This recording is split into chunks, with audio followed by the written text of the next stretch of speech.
All right. Thank you, everyone, so much for allowing me to come and join you this morning.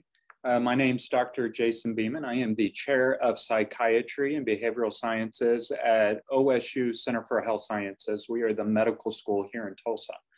I am a forensic psychiatrist by training, and that means a lot of different things. But most of what I do is evaluate people after they've committed a crime to determine if they're competent to stand trial or if they are not guilty by reason of insanity.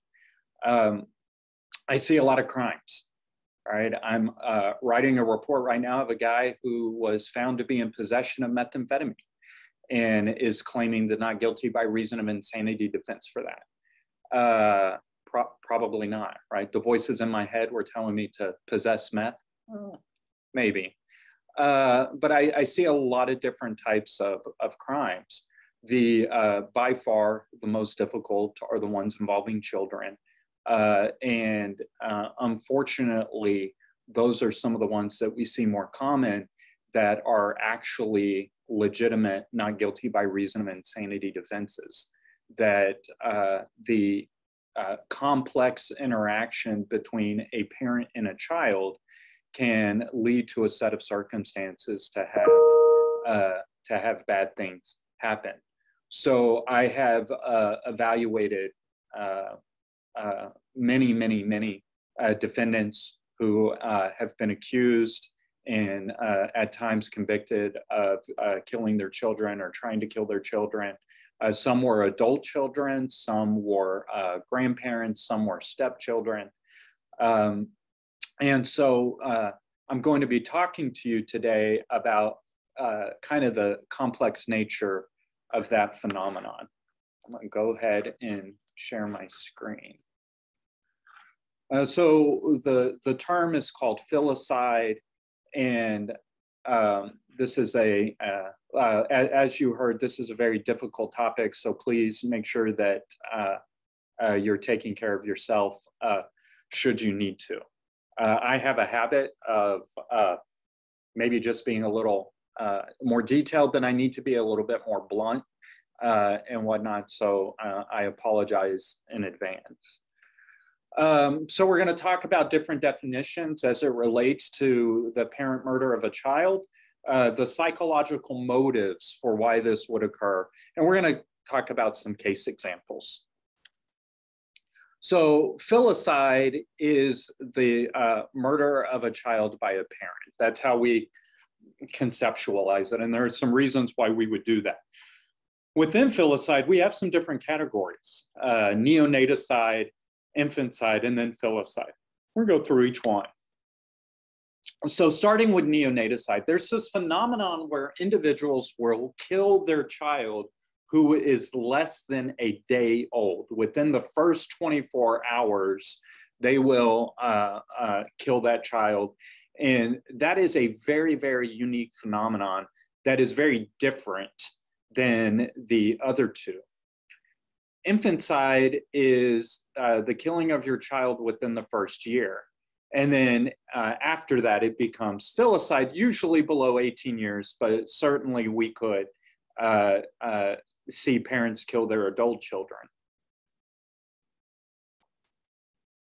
So as I said, neonaticide is within the first 24 hours, and it's a very different crime altogether. The profile is very, very different. So infanticide is within that first year, and this is actually statute in some countries, that there's a statutory definition in Great Britain on infanticide. And I think even Canada has infanticide laws, and the United States has struggled over the centuries on whether or not we should have infanticide laws. And it provides certain protections to mothers. Recognizing that first year of life, especially if you're a new mother, especially if you are breastfeeding, if you have what we call a colicky baby, that's really, really challenging for a lot of mothers. And oftentimes the entire responsibility of raising the child is put off on mothers.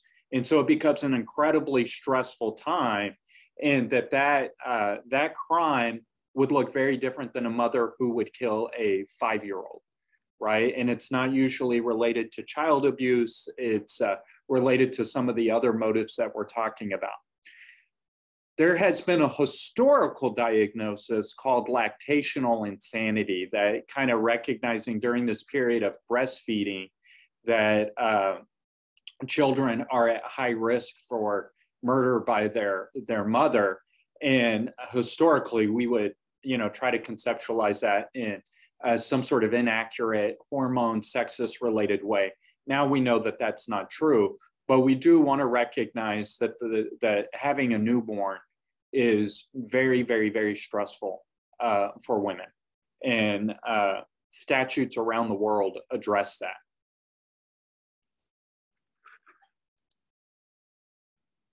Okay, and as I said, filicide could include step-parents and then also adult children. Just a little bit about child murder. The United States has the 4th highest rate of child homicide out of 21 developed countries. Okay, now we also have a very high homicide rate in general, and that extends into child murder, but probably less, I would say less child murder than some of the other countries. So there's a country out there, probably 4 countries that have higher homicide or have lower homicide rates, but have higher child homicide rates. So we're 4th of developed countries, still very, very high amounts of child homicide in the United States. And that's the message that I want to telegraph to you.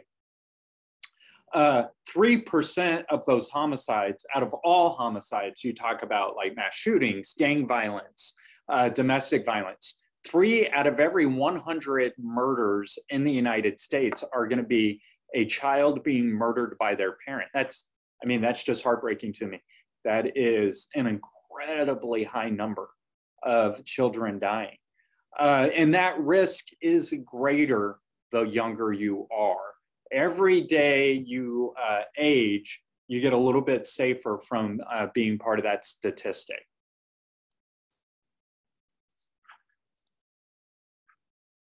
Okay, so break it down a little bit more, that I would encourage you to look at the first year of life, right? And that's just an incredibly high risk period. And then after the first year, your risk goes down just a little bit. So majority of these homicides are happening in children less than 2 years of age. Okay, and then you see that really by the time you enter 10 to 18 years old, your risk dramatically decreases. And that's because children are a lot more independent at that time. And I think it lowers the stress level and stuff like that. Also, they're more able to report and probably get help and services if they're at risk.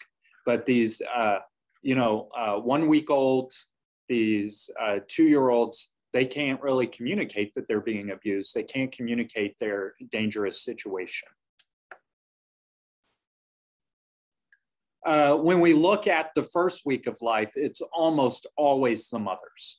All right, very rare for it to not be a mother. But as we enter 16 to 18-year-olds, it's almost always the fathers. So as we get older, the risk shifts to fathers and away from mothers. And the most dangerous period of time is the first 6 months. And that's when we really need to, as clinicians, we need to be looking for signs of danger to the child. And what are those signs? I don't really know. And I get asked that a lot. And it's one of those things like, you know it when you see it. Like a suicidal mother. Should you worry about a child and a suicidal mother? Probably a little bit.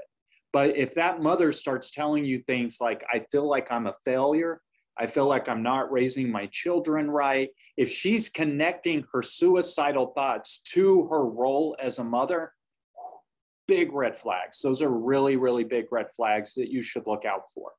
And really need to get aggressive with that treatment. And you need some sort of safety plan, not for the mother, but for the child. And that would probably involve getting a support system involved, frequent checkups, and stuff like that. It's that first 6 months. And also, that's the time of postpartum psychosis. So I think we all know what psychosis is, but I'd be remiss if I didn't just back up a little bit. And it is, there are really kind of like 5 symptoms of being psychotic. Hallucinations, hearing things, seeing things, feeling things that aren't there. Delusions, where you believe something that is not true, like the FBI put a chip in my head or aliens are watching me. And then you can be so sick that you can't talk right and you have what we call word salad. And that's called disorganized speech, or you do weird behaviors. This is where people get arrested for like trespassing and stuff like that. And we call that disorganized behavior. But then also whatever process is causing you to be psychotic is destroying parts of your brain. And so eventually you lose the ability to smile, to laugh, to have spontaneous speech. And that is something we call negative symptoms of psychosis. So you can be psychotic for a lot of reasons. In Oklahoma right now, by far, the most common reason, methamphetamine, right? Methamphetamine will make you psychotic.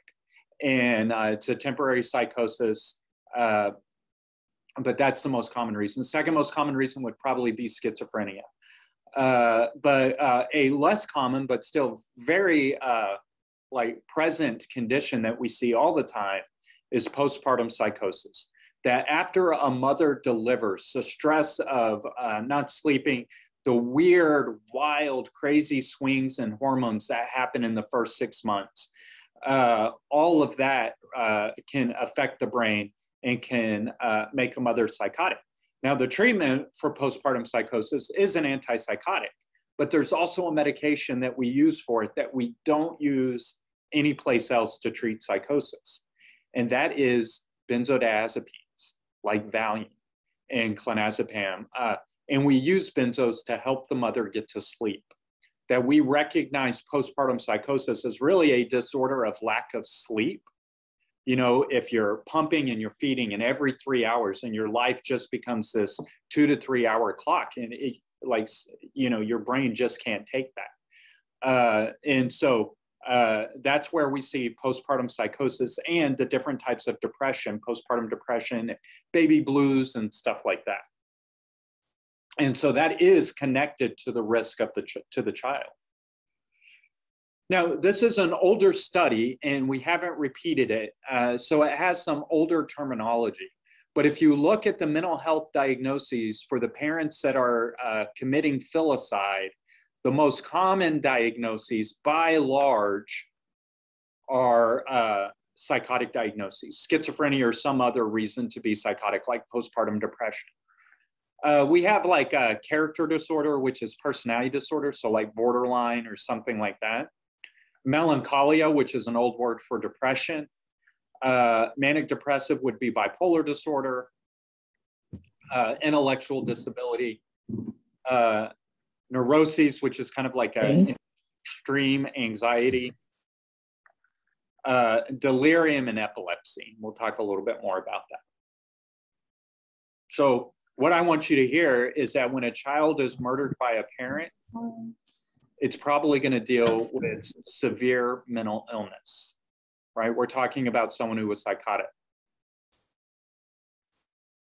When we look at how they do it, it's very, very different based on mother or father. And 28% of children that are murdered by their parents or by their father have head trauma, which is very, I mean, it's very traumatic, very forceful, very, you know, not a kind of a peaceful way to die. And strangulation, you see, is about even. And as you look down the list, you see that drowning and strangulation, gentle or not necessarily gentle, but the gradual deprivation of oxygen is how mothers choose, whereas fathers are going to be very violent, very, very violent. And you see that in the shift because also fathers are not necessarily. I'm sorry, can I get you guys to mute yourselves, please? Fathers are not always going to be psychotic, all right? And so very violent methods with fathers. And I'll just leave this up here for a little bit for you to appreciate that.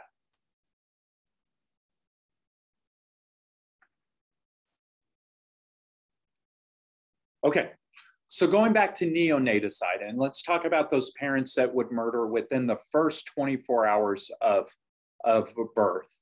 Very, very few of these people are psychotic. That means that this is not a mental illness-driven event.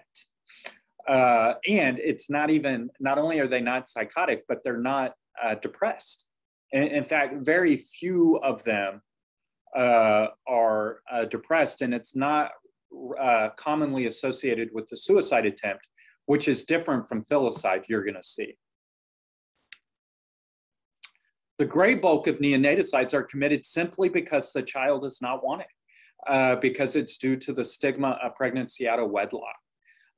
So someone becomes pregnant, they hide their pregnancy, they conceal it, and then they deliver, usually in their bedroom by themselves, and conceal it, and then they try to dispose of the dead child without anyone ever knowing that this child existed.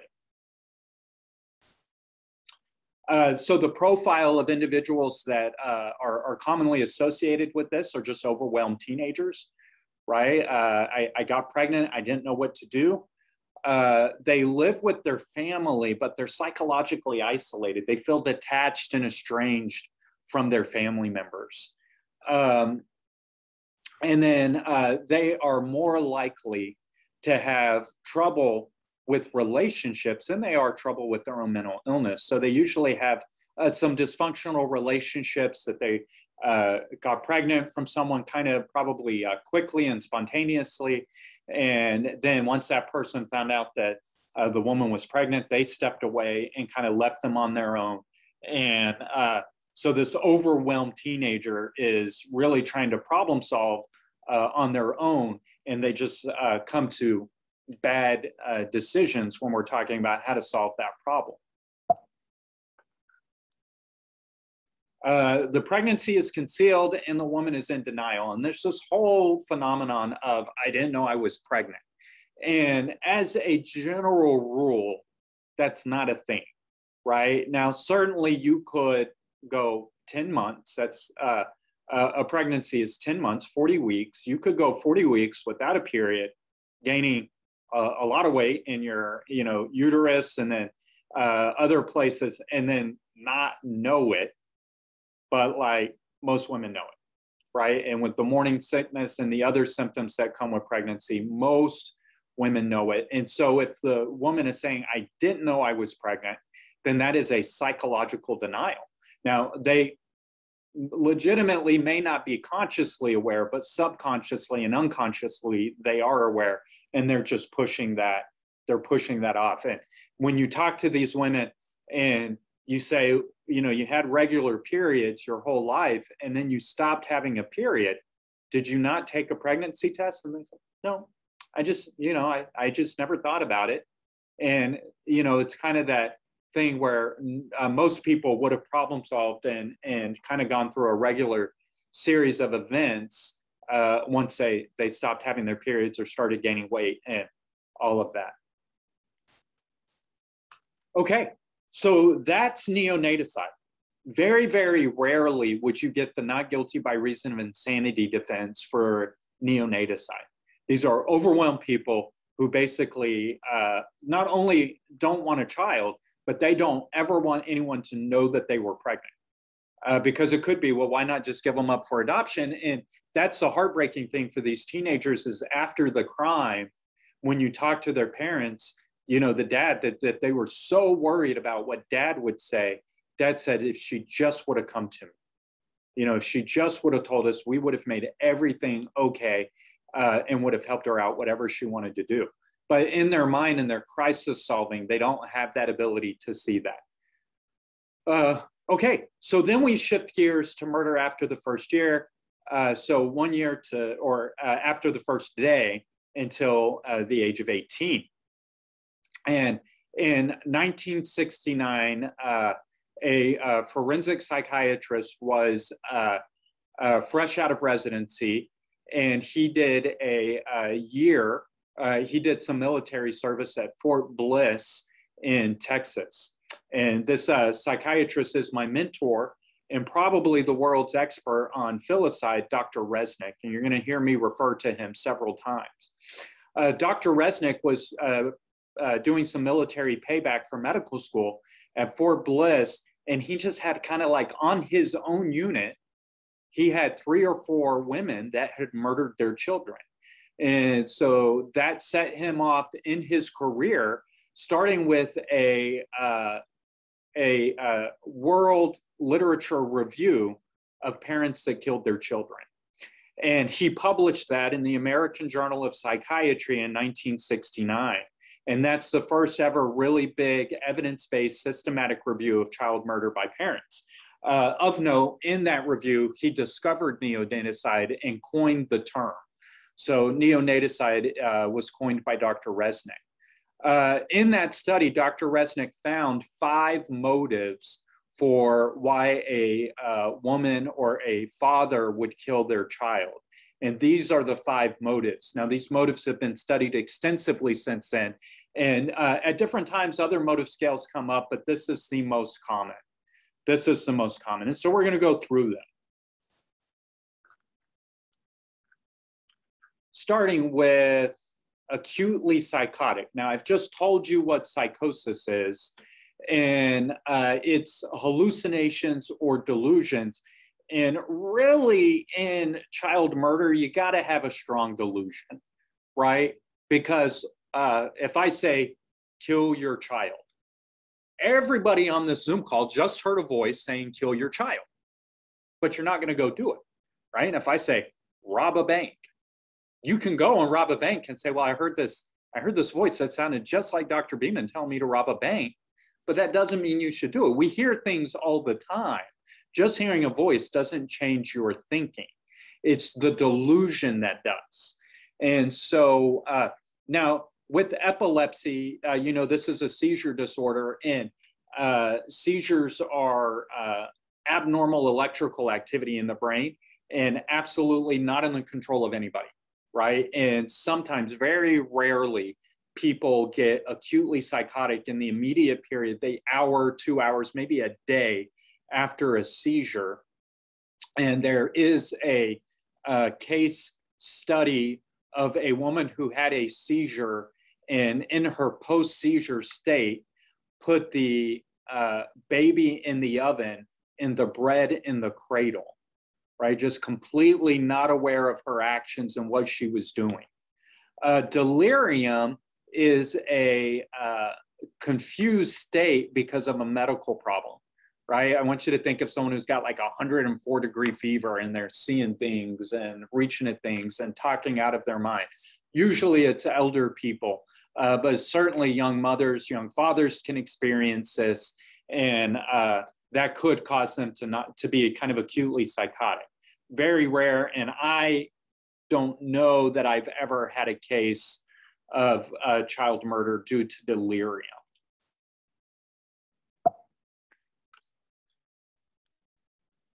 Okay, a little bit more about hallucinations. It's a false sensory perception. So hearing voices is the most common. Very, very rare for people to see things without also hearing voices. On average, an individual with schizophrenia will hear 2.6 different voices, and they usually recognize those voices as someone they know, my mom or my dad or this guy I went to school with or something like that. Olfactory, which is smelling things or tasting things, are very rarely connected with psychiatric disorders. They're more commonly related to brain tumors and seizures. And then if you are falsely tasting something,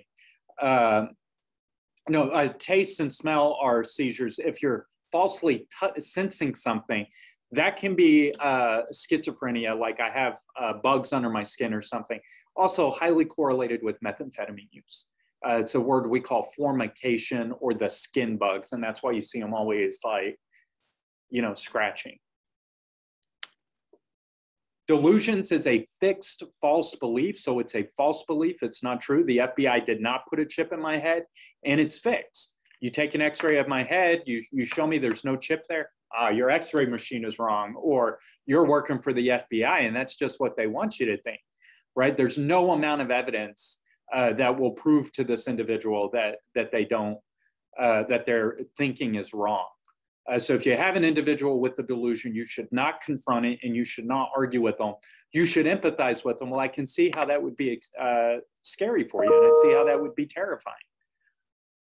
There are many different forms of delusions, like parasites, or pseudopsiesis, which is the delusional belief that you are pregnant, and actually is not an uncommon belief. When I was in residency, I did both family medicine and psychiatry, and I had just spent a year on psychiatry, and my first back to family medicine rotation was OB. And so I was at the OB unit at Hillcrest, and as a future psychiatrist, kind of terrified to get any phone calls that I might have to deliver a baby. And so I get this call, and the nurse says, well, she says that she's in active labor, but we doubt her. And I said, well, why do you doubt the woman who says she's in labor? I think she would know. And I said, well, she says that she's delivering the twins of Satan and Hitler, and she's dilated at a 10, and she checked herself, and we don't really understand much else of what she's saying. Okay, so then I go and I have to call my senior and say, well, I think the first patient might actually be more psychiatry than it is an actual OB patient. So delusions are fixed false beliefs, and that is very, very important when it comes to child murder. Epilepsy we talked about, and delirium we talked about. And delirium is usually just really bad trouble concentrating in attention. And so the individual, the mother that would kill their child, and it's usually mothers with the psychotic motive, has a delusion that that would cause her to think that it was right to murder her child. And a good example of this would be a case I had in Ohio, where a father murdered his 5-year-old because he was under the delusional belief that if he did not kill his son by the time the sun rose, timing it with the sunrise, then the world would explode and everybody would die. And he didn't want to kill his son, but also he didn't want to be the guy that did not, that the world died on because he wasn't listening. So very kind of like a fixed delusional belief. And oftentimes it's not that they want to do it, it's that they feel they have no choice but to do it. Somewhat related to that is the altruistic motive. And this is where a mother will kill their child because they believe that the child is suffering.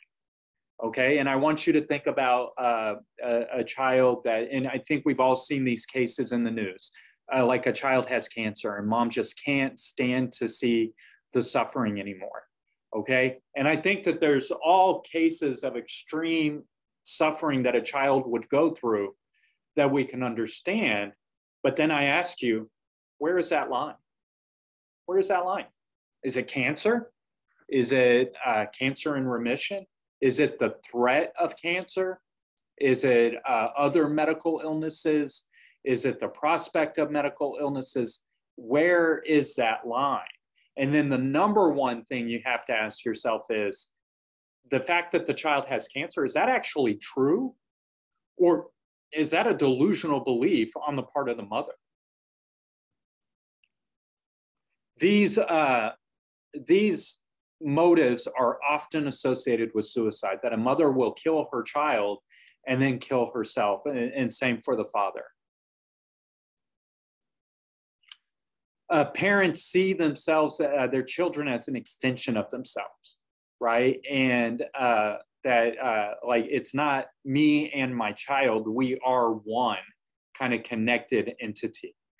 As one mother put it, bury us in one box, we belong together, you know, because we're one person. And a lot of parents do not want to leave their children in a cruel world. And I want you to think about it, that the world is such a horrible place that I'm going to kill myself. Right? I can't stand to live here anymore. This is a horrible place. I am being tortured. Why would I ever leave my child in such a cruel and horrible place? And so if you hear a parent that is suicidal with a young child, you need to ask them, like, you know, do you think that the world is a torturous place, and what's going to happen to your child? And hopefully they would say things like, well, you know, my husband, my wife would take care of them, my parents would take care of them. That's reassuring. But if they're like, I can't let my kids grow up in this cruel place, that's a very, very concerning sign. As I said, the suffering could be real or imagined, right? That it may not be uncommon for parents to delusionally believe that their children are suffering, and suffering in a lot of different ways. Could be true medical suffering. Like, I delusionally believe that my children have cancer. It could be or what we call a bizarre delusion, that I believe aliens are torturing my children every night. And so it can be real or imagined. And they can actually project their own symptoms onto their child, that my pain, my back pain, my headaches are so severe, and now my child's starting to have them, and they're really, really, really bad.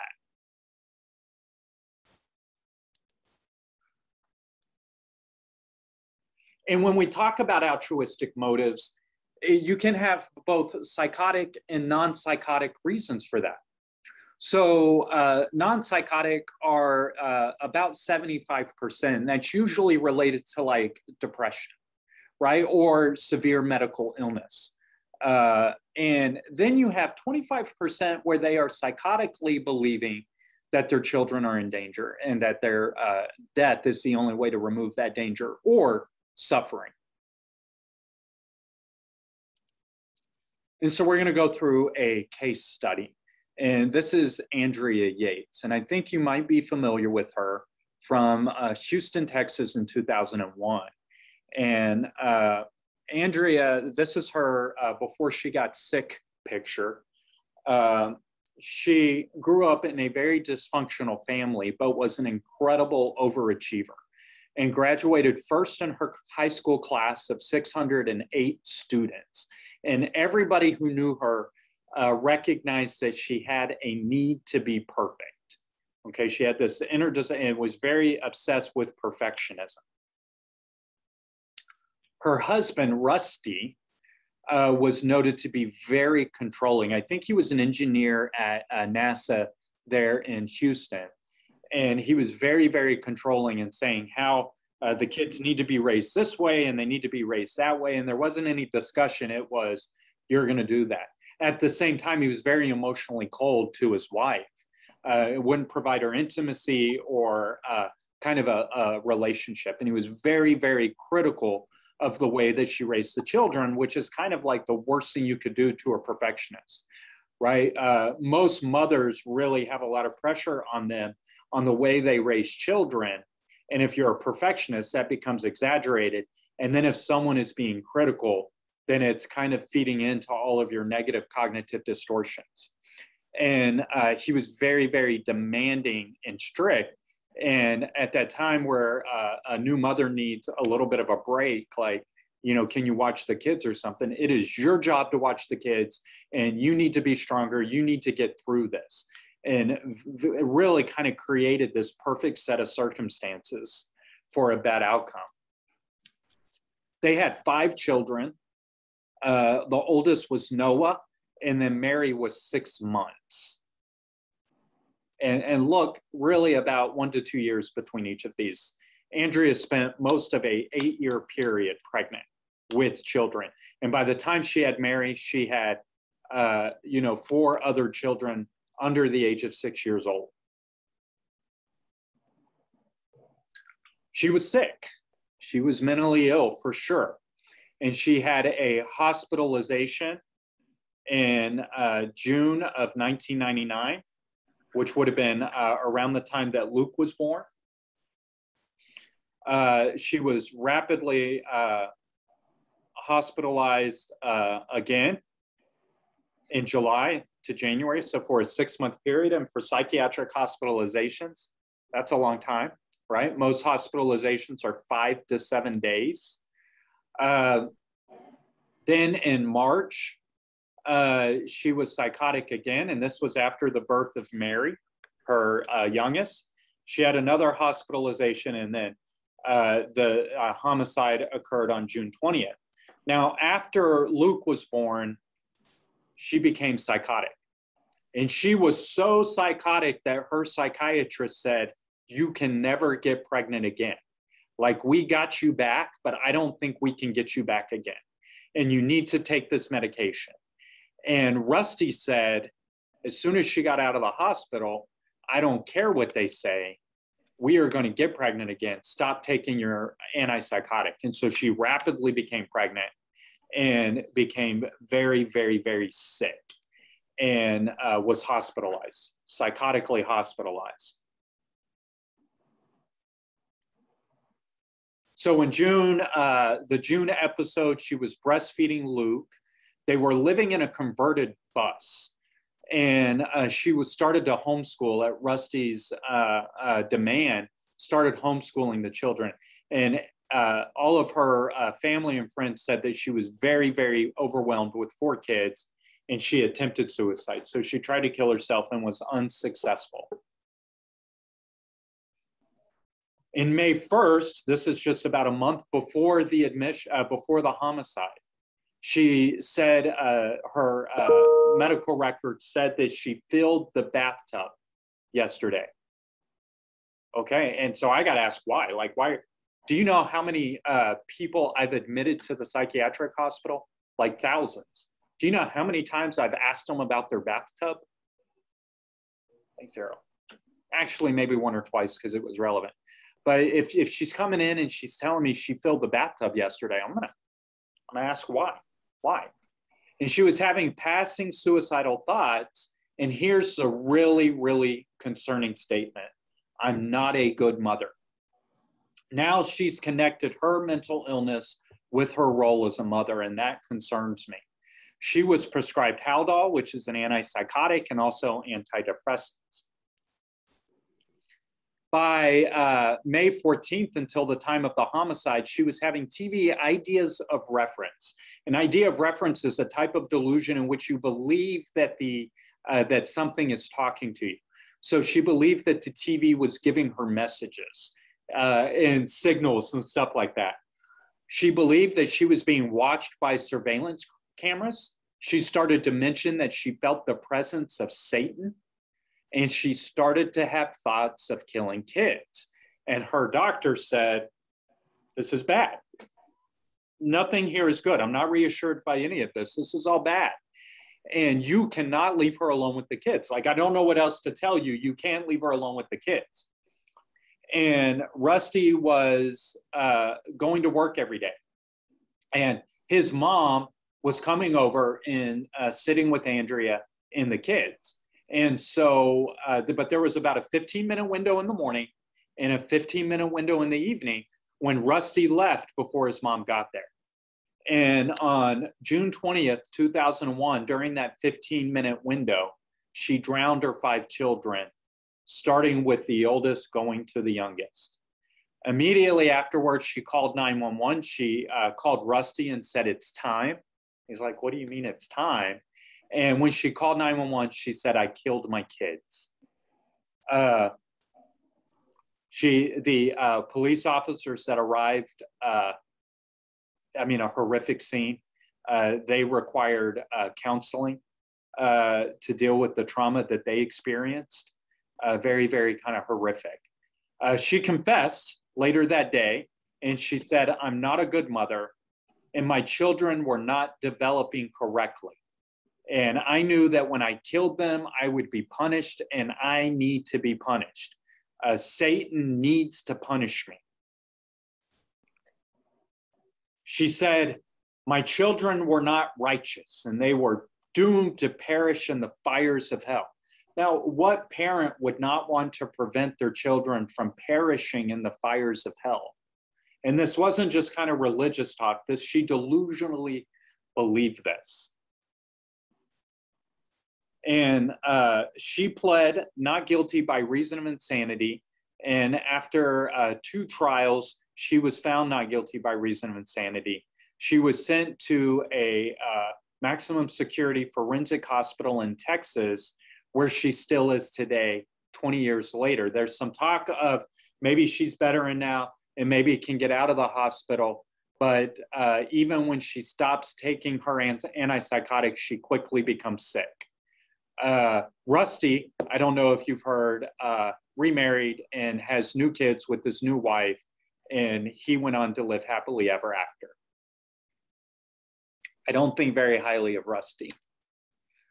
Okay, so we've covered psychotic and altruistic. Now we're talking about unwanted child. And this is just where the child is no longer wanted by the parent. And this is one of the most common reasons for a newborn. And a classic example of this was right around the time of Andrea Yates, and is Susan Smith. And Susan Smith, if you remember, happened in South Carolina, where she called the police saying, I was carjacked and my kids have been kidnapped. And so there was this kind of like statewide manhunt for her kids. But early on, the investigators did not really buy her story.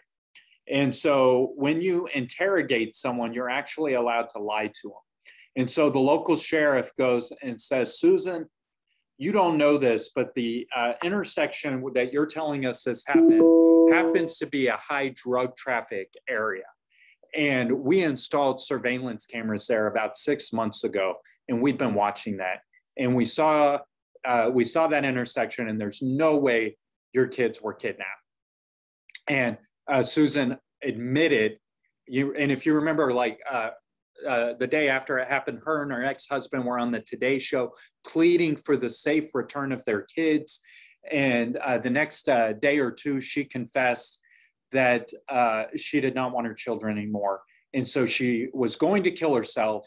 And so she drove her car off of a ledge into a lake, and at the last minute decided not to kill herself. And she tried to save her kids, but she could not. Was able to save herself, but not her kids. Well, Susan worked at a factory and started to have an affair with the factory owner, an older man, and he broke it off with her. And so then she started to have an affair with his son, who was young and single, and she had these 2 kids, and the son said, "Listen, you got a husband, you got these 2 kids, like this isn't for me." And so it was directly after that she killed her children. Another common example often cited would be if Casey Anthony was convicted of child murder. That may be a unwanted child. I have to say if, because she was found not guilty and was not convicted of murdering her child. But there are other times, a recent Colorado case of a husband that was having an affair. He killed his wife, but then he also killed his 2 children. Because he was having an affair and he wanted to go live this other life, and he saw the best way out is being able to get rid of his current life and kind of start over. Susan Smith she pled not guilty by reason of insanity. The jury rejected it. She was found guilty of murder and was sent to prison, where she's continued to have some shenanigans. She been having a relationship with guards. I think she's been smuggling in drugs. And every now and then her name pops up in the news. The next motive would be fatal maltreatment or accidental. Now, accidental isn't like, oh my gosh, I had an accident and hurt my child. It was, I was beating my child and I accidentally went too far and killed them. So this is the end result of what we call fatal battered child syndrome. And homicidal intent is lacking. Intent to hurt the child is there, but intent to kill the child, I didn't want to kill him. And this is the most common cause of child homicide in the US. This is child abuse. Okay, this is child abuse. And this is what you guys deal with on a daily basis. This is the most common reason. I was beating my child and I went too far.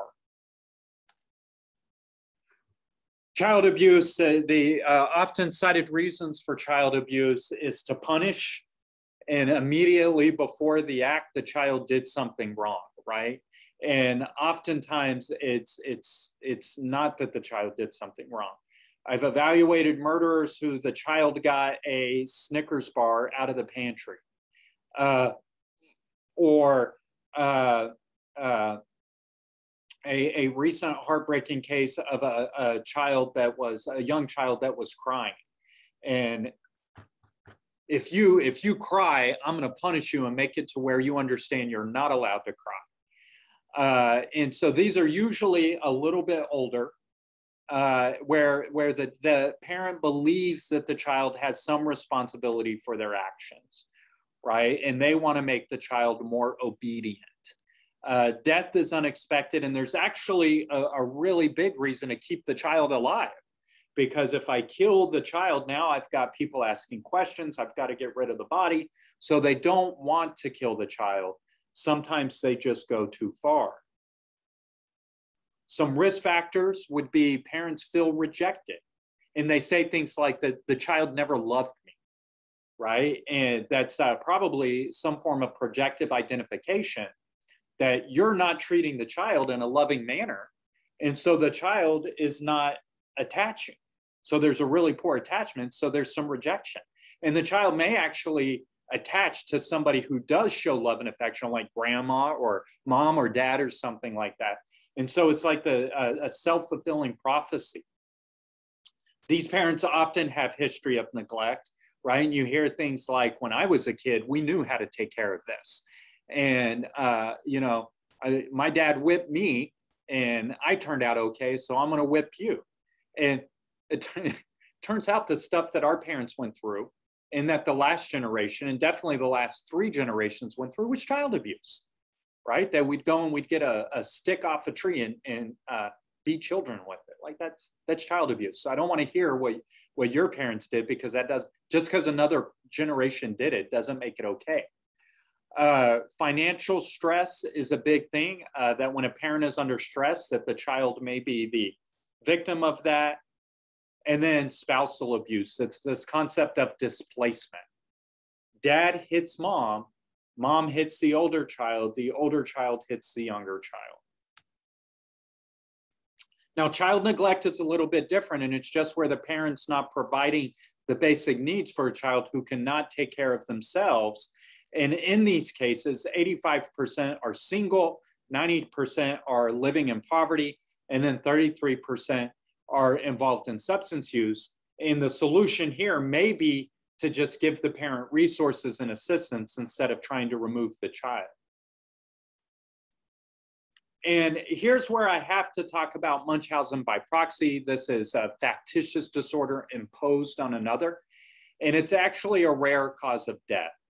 Gets a lot of news because it's kind of, like different and a little creepy, and gets all the attention, but it's actually pretty rare. Death is usually unintended, and it's almost always the mother. And this is where the mother will make up medical symptoms because they love being the mother of a sick child. And, people are always like, oh, how is little Susie? I am so sorry for what you're going through. And that must be really hard for you. And they get all this kind of sympathy and attention, and they love that. And there's a more recent example in the last 6 years of a mother who had a blog, and, the struggles of being a mother with a sick child. And the child ended up dying in the hospital. They were suspicious, so they were video monitoring. And the child had a peg tube, a feeding tube, and they caught mom with a big Morton salt canister, like not a salt shaker, but like the big thing that you fill salt shakers with, pouring it into the feeding tube. Okay, and then the last motive is spousal revenge. And can you think of anything more painful to your spouse than killing their child? And fathers are more likely to kill their children than spouses are. I'm sorry, this is a bad statement. Fathers are more likely to kill their children than mothers are. So this is a paternal way to really, really get at mothers. Often followed by suicide, right? Just yesterday, I got news alerts on my phone that there was a father in Norman. There was a police standoff. A father in Norman had a knife to his child's throat. And when you see those situations, if the murder happens, it's quickly followed by a suicide. The kind of mythical prototype for this is Medea and Jason from Greek mythology. Not this Medea. Not talking about this Medea, I'm talking about the other one. And Medea said, "Thy sons are gone, that will stab thy heart." Or like, I killed your sons, that will certainly stab your heart. In a case of this I was involved with occurred in the Minnesota-Wisconsin area. Highly contentious divorce where dad was doing all of the bad things that you do after a divorce, threats, stalking, all of that. He had a protective order. Finally, the protective order, after 6 months, things died down, and mom agreed to let him see the children, but she wasn't going to be around. So she said, okay, the babysitter's going to be there. She'll leave when you get to the house, and then you call her when you're done. She'll come back, and then I'll come back. And we think that everything was going fine until the youngest daughter mentioned mom's new boyfriend. And then he systematically stabbed them and put them in bed and covered them up to their neck. And he texted his wife that he had killed the girls are dead. And she called 911, and he confessed, and he didn't remember everything. And I don't think he was faking that he couldn't remember, because he remembered some things, and he definitely didn't deny doing it. He's like, I just have fragments of what happened. And he was evaluated for the insanity defense. We did not believe he met the criteria, and so he is serving life in prison now for that. And I have a case, but for sake of time and to answer questions, I'm going to skip it. In a quick summary, child murder of parents can be based on age, and then you can usually figure out the motive for why this occurred. And with that, I am happy to entertain any questions you may have. Questions from the audience? Feel free to unmute, or you can use the chat function.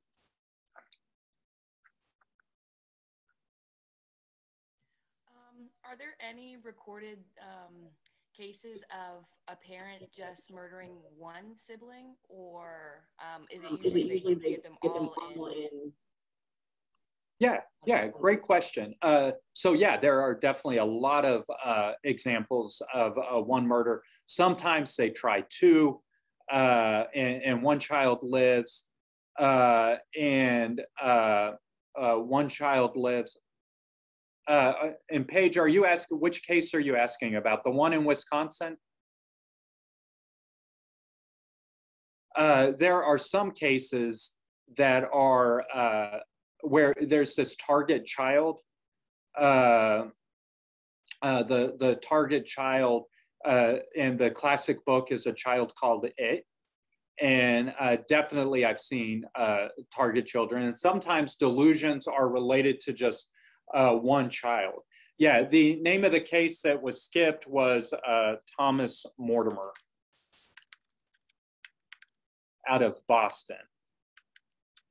Thomas Mortimer out of Boston is a guy that I evaluated about 6, 7, maybe even 8 years ago now. Yeah, so definitely you can have all sorts of things. It's not usually all of the children. Great question. Great question. Meg is asking, has the COVID lockdown affected this topic? We heard about the abuse rates and severity increase. Yeah, actually, my department here at OSU, we published a study on child abuse rates in Oklahoma after COVID.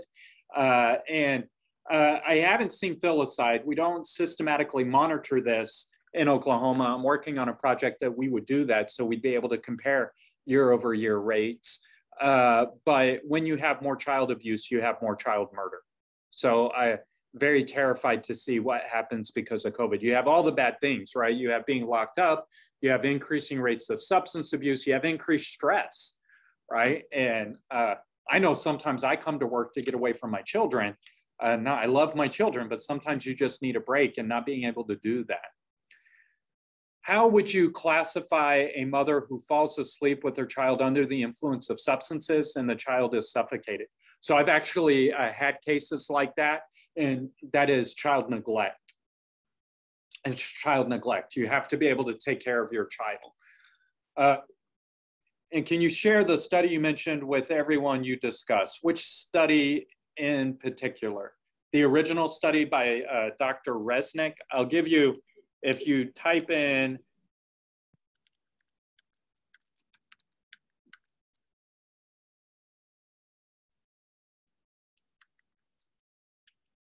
this is what I do every time I want to find the original article by Dr. Resnick. And actually the effects on child abuse, I don't have that citation, but if you will email me, I will get it for you. And then Bobby is saying that a lack of sleep with a new mother is big, but do you see a lack of sleep and father playing any role in child death as well? Well, so I am a father of a 5-month-old, and I am definitely sleep deprived, but I would never say that in front of my wife because she is definitely 10 times more sleep deprived. I do see it probably not near as much as the mother. And I can't think of any examples of sleep deprivation in fathers being to the extent of psychosis and stress. And what I have seen is that fathers will leave. Fathers will leave, but I'm sorry, I'm finishing up. Fathers will leave, but they will not necessarily, mothers will not leave and will not take their children with them. With that, I think I am out of time. I want to thank you all so much for your time and attention this morning. I think I'm speaking in about a month, so I look forward to seeing you then.